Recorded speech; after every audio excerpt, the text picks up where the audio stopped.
नमस्कार आदाब। Website beginners.com की ओर से मैं नंद किशोर बर्वे और इस वीडियो में हम देखेंगे कि ब्लॉगर्स पे से वर्डप्रेस पे किस तरीके से माइग्रेट किया जाता है। तो शुरू करते हैं। मैं ओपन करता हूँ अपना ब्राउज़र और मैं जाता हूँ सबसे पहले अपने सी पैनल में।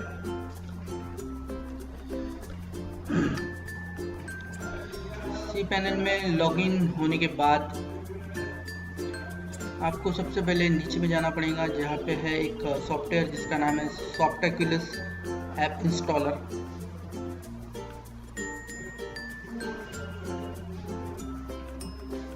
इसे आपको इंस्टॉल करना है।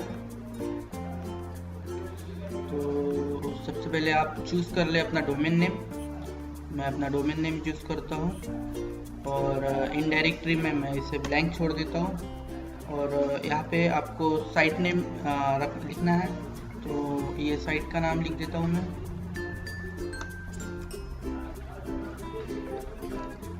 और साइट डिस्क्रिप्शन के लिए आपको ये जो है ब्लॉगर पे आपने जो दी है वही आप दे सकते हैं या फिर अलग से भी आप देख सकते हैं। और इसके लिए आपको जो है कि 160 कैरेक्टर के लिए आप रिकमेंडेड हैं और आप 150 लिखते हैं तो बहुत अच्छी बात है। तो अगर आप इसको टैली करना चाहते हैं तो आप इस तरीके से इसे टैली कर सकते हैं। ये कैरेक्टर नो स्पेस के साथ में 1 वेल आता है और कैरेक्टर विद स्पेस के 131 बता रहा है। तो ये ठीक है और इसको मैं कॉपी कर देता हूँ यहाँ पे।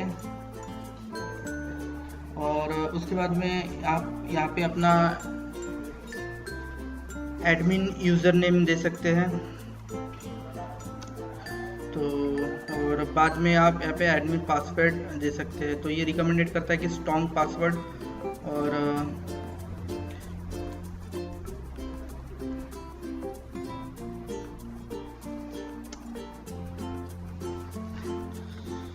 नीचे में एक लैंग्वेज का ऑप्शन आता है, जो इंग्लिश आप सिलेक्ट कर रहे हैं जो बाय डिफ़ॉल्ट है। और सिलेक्ट प्लगइन्स, ये जो है एक प्लगइन्स है और मैं इसको इंस्टॉल कर देना चाहता हूँ, कर देता हूँ।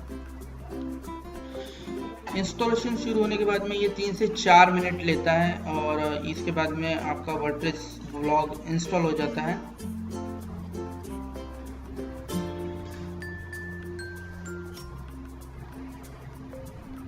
ये इंस्टॉल हो चुका है। ये है आपका URL, यहाँ से आप लॉगिन कर सकते हैं।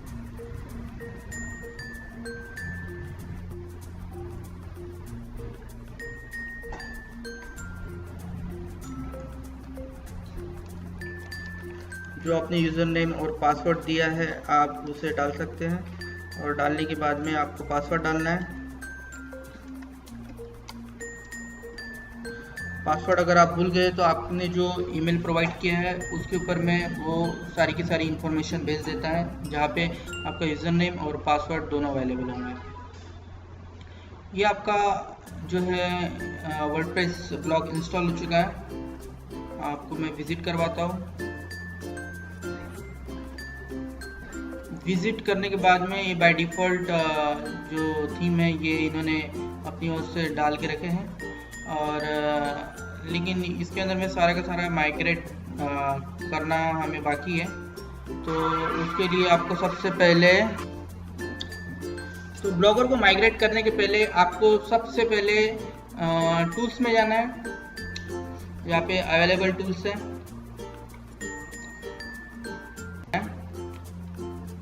इंपोर्ट में जाने के बाद में एक प्लगइन्स है ब्लॉगर,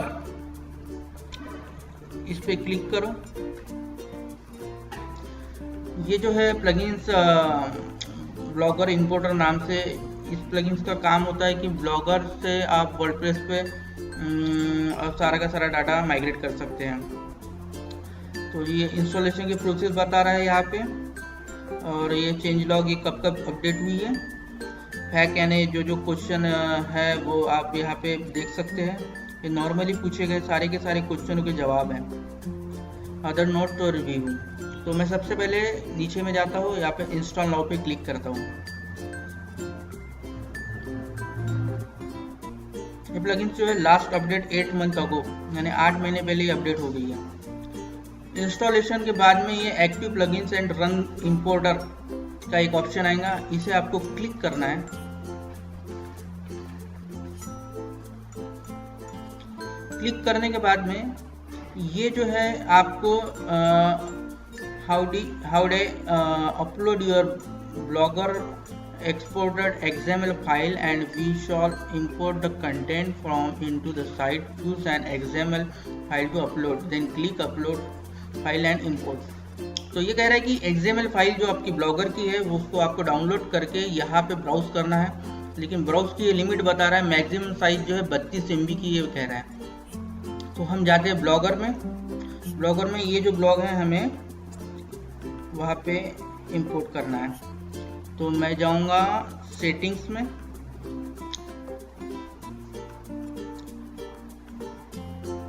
सेटिंग में जाने के बाद में आपको अदर में जाना है, और अदर में ये जो आपको दिख रहा है content, pages, post and comments, जहाँ से आपको इंपोर्ट कर सकते हैं और यहाँ से आप बैकअप कंटेंट ले सकते हैं। तो मैं यहाँ से सेव टू योर कंप्यूटर, तो ये मैं सेव कर लेता हूँ इसको,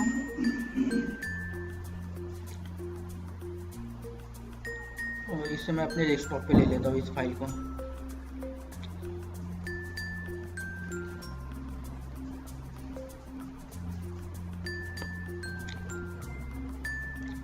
इस तरीके से हमने बैकअप ले लिया है। अब इसे हमको यहाँ से रिस्टोर करना है। रिस्टोर करने के लिए मैं सबसे पहले ब्राउज में जाऊँगा, और ये जो डाटा है मैंने इसको सिलेक्ट कर लेता हूँ, और अपलोड फाइल एंड इंपोर्ट पे मैं क्लिक करता हूँ।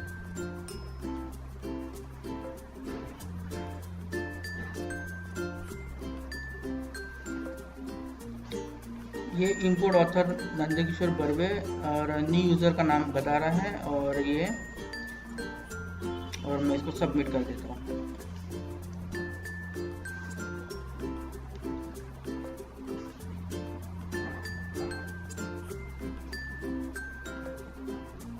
सबमिट करने के बाद में ये सारा का सारा इंस्टॉलेशन करेगा, और सारे की सारी पोस्ट और पेजेस जो है यहाँ पे आपके ब्लॉग में आ जाएंगी। ये कह रहा है import blogger all done, have fun, remember to update password and roll the import. मैं हैव फन पे क्लिक करता हूँ, और पोस्टेस में जाके देखता हूँ कि ये जो आई है या नहीं है। तो जितने भी पोस्ट है ये सारी की सारी यहाँ पे आ चुकी है। मैं आपको ब्लॉग पे ले जाता हूँ, और एक बार यहाँ से मैं रिफ्रेश कर देता हूँ इस पेज को।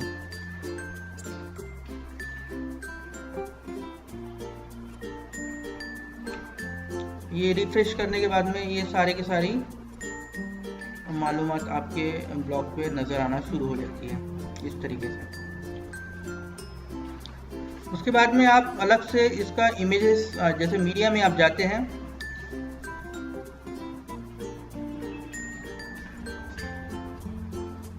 तो यहाँ पे मीडिया कुछ भी फाउंड नहीं हो पाता है। तो अगर आपको अलग से इसका, क्योंकि हमने जब इसका बैकअप लिया था तो पोस्ट, पेजेस और कमेंट्स का बैकअप लिया था, इमेजेस का बैकअप हमने नहीं लिया था। तो इमेजेस का बैकअप लेने के लिए आपको सिंपली गूगल पे जाना है, क्योंकि जो ब्लॉगर पे जो भी इमेजेस होते हैं वो ब्लॉगर के होस्टिंग पे मौजूद नहीं होती। वो जो है कि पिकासा के जो एक अकाउंट होता है उसके अंदर में तमाम आपकी इमेजेस रिस्टोर होती है।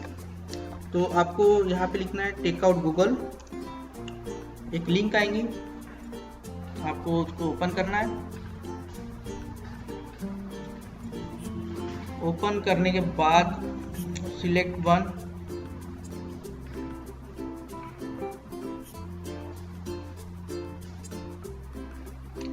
Google photos. यहाँ पे जाने के बाद में सिलेक्ट एल्बम। यहाँ पे काफ़ी सारी इमेजेस हैं, जिसमें से आपका ब्लॉग है उसको आप सिलेक्ट कर लीजिए और डन कर दीजिए।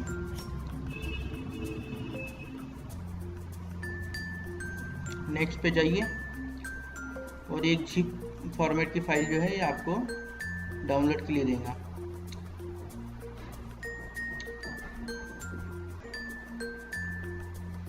ये जो है क्रिएट हो चुकी है, और आप यहाँ से सिंपली डाउनलोड की बटन दबा के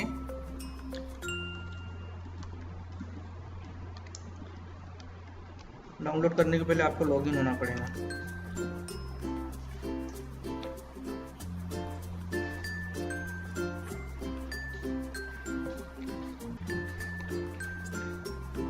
ये डाउनलोड हो चुका है। मैं ओपन फोल्डर करता हूँ और उस फाइल को कट करके डेस्कटॉप पे लेके आता हूँ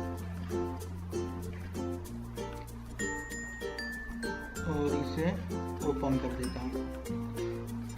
एक्सट्रैक्ट करने के बाद में एक ये जो आएगा टेकआउट में, आपको ये जो तमाम जो इमेजेस हैं वो नज़र आएंगे, ये जो इमेजेस हैं। तो आप वन बाय वन करके इसको सारे के सारे इमेजेस को आप वहाँ पे अपलोड कर सकते हैं। उसके बाद में मैं सबसे इम्पोर्टेंट चीज़ जो है मैं अभी आपको बताऊंगा। सब सेटअप होने के बाद में आपको जाना है सेटिंग्स में और सबसे नीचे में आपको मिलेगा परमालिंक्स। आपको परमालिंक्स में जाना है। परमालिंक्स में जाने के बाद में अगर आप ब्लॉगर से आए हो, आपने ब्लॉगर से माइग्रेट किया है, तो ये सारा का सारा URL कुछ इस तरीके से नजर आएगा। आपके वेबसाइट का URL आता है, उसके बाद में ईयर, मंथ, डेट और सैम्पल पोस्ट। यानी सैम्पल पोस्ट से आपकी मुराद होती है कि आपने जो पोस्ट के हेडलाइन लिखे हैं वो। तो ये जो है सर्च इंजन के में आने से ये से समझने में उसे काफ़ी देर लगता है और ये सर्च इंजन ऑप्टिमाइजेशन URL नहीं है। लेकिन अगर आपका ओल्ड ब्लॉग है, काफ़ी साल ओल्ड है, क्योंकि आपके URL बन चुके हैं, वेबमास्टर टूल आपके हमेशा इसी URL से आपके विजिटर आते हैं हमेशा के लिए, तो मैं आपको रिकमेंडेड करूंगा कि आपका काफ़ी ओल्ड ब्लॉग है और आपके विजिटर काफ़ी सारे हैं, तो आप इसी पे रहिएगा। लेकिन जो न्यू ब्लॉगर है और जिन्होंने अभी शुरुआत की है, उन्होंने 4-5 महीने जैसे कि ब्लॉगर पे समय बिताया और बाद में वो शिफ्ट हो गए वर्डप्रेस पे, तो मैं उनके लिए ये कह रहा हूँ कि अगर आप पोस्ट नेम ये परमालिंक रखोगे तो ये सर्च इंजन के हवाले से काफ़ी अच्छा होगा, या फिर कस्टम स्ट्रक्चर ये रखोगे तो काफ़ी अच्छा होगा। कस्टम स्ट्रक्चर को तो हम बाद में भी पोस्ट नेम सिलेक्शन में रहते हुए भी इसे हम सिलेक्ट कर सकते हैं, क्योंकि जब हम पोस्ट लिखते हैं कोई भी, तो ऊपर में एक ऑप्शन होता है जिससे हम कस्टम स्ट्रक्चर का URL बना सकते हैं। तो मैं आपको रिकमेंडेड करता हूँ कि पोस्ट नेम ये आप रखिएगा, ये सर्च इंजन के हवाले से काफ़ी अच्छा है।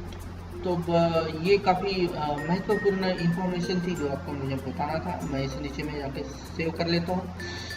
तो अगर आपको हमारे वीडियो पसंद आ रहे हो और आने वाले वीडियो आप हमें देखना चाहते हो तो प्लीज़ हमें सब्सक्राइब कीजिए। Thanks for watching.